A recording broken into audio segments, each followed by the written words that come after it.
The T-114 BAT, or Battalion Anti-Tank, was a unique armored vehicle born out of Cold War-era innovation. Its story begins in the early 1950s, when the U.S. Army recognized the need for a fast, light anti-tank vehicle that could provide fire support for airborne and reconnaissance units. The goal was simple: deliver firepower in a highly mobile and compact form. Development of the T-114 BAT began around 1953 under the direction of Cadillac Motor Car Division of General Motors. Cadillac had already been deeply involved in military vehicle design and had experience from earlier projects, including the Walker Bulldog M41 light tank.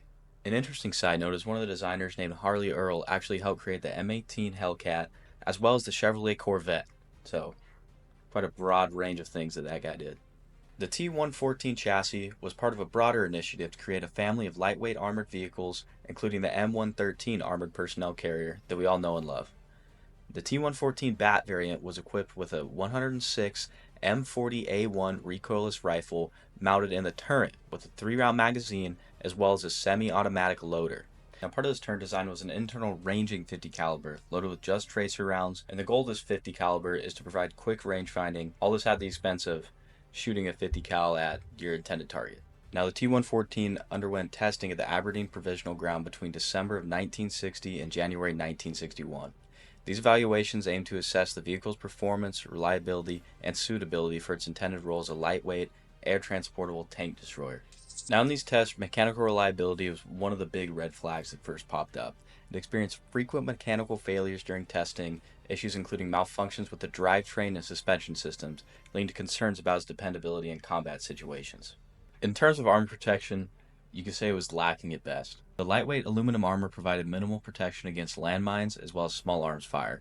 Testing revealed that the vehicle was particularly vulnerable to mine blasts, raising concerns about the crew's survivability. The crew count of only 2, this was a big issue.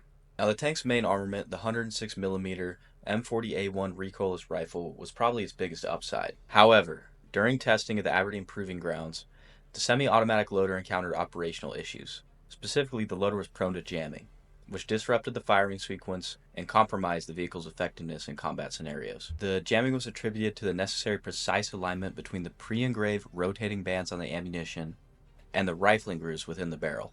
If the round was not correctly oriented during loading, it could result in misalignment, leading to a jam in the breech. This issue was particularly problematic with the HEP, or high explosive plastic rounds, which required manual alignment to ensure proper engagement with the rifling. Despite these challenges, the testing concluded that the semi-automatic loader did not adversely affect the weapon's accuracy during firing. Nevertheless, reliability concerns kept popping up. The M40 recoilless rifle is actually mounted on various military vehicles, such as the M50 Ontos, with 6 of them basically strapped to the tank's roof. This rifle was in service all the way up until the 1970s, where it was phased out of service. On paper, the combination of lightweight, agile, and a hefty payload sounds like a must-have in the hands of any capable country. But due to its plethora of issues, it was retired almost as soon as it was introduced. It was never adopted for service, due in part to changing military doctrine, as well as limited protection and competition from other, more promising light tanks and armored vehicles. One of the vehicles beating out the T-114 was the M551 Sheridan, which boasted an even larger 152mm gun. It also did everything the T-114 could do, but better. It had airborne and amphibious capabilities, designed as an armored reconnaissance and airborne assault vehicle. The Sheridan demonstrated its utility in combat situations, particularly in the Vietnam War, where it replaced older vehicles like the M41 Walker Bulldog. Today, the single T-114 BAT prototype is preserved at the National Armor and Cavalry Museum in Fort Moore, Georgia. It remains a rare and fascinating example of Cold War experimentation, an attempt to solve a tactical problem with cutting-edge design and engineering, which ended up over-engineering itself, leading to the plethora of problems that was seen in testing. Though it never reached the battlefield, the T-114 BAT stands as a testament to time when innovation often moved faster than doctrine, and engineers pushed the limits of what a tank could be. If you like videos like this, please consider liking and subscribing.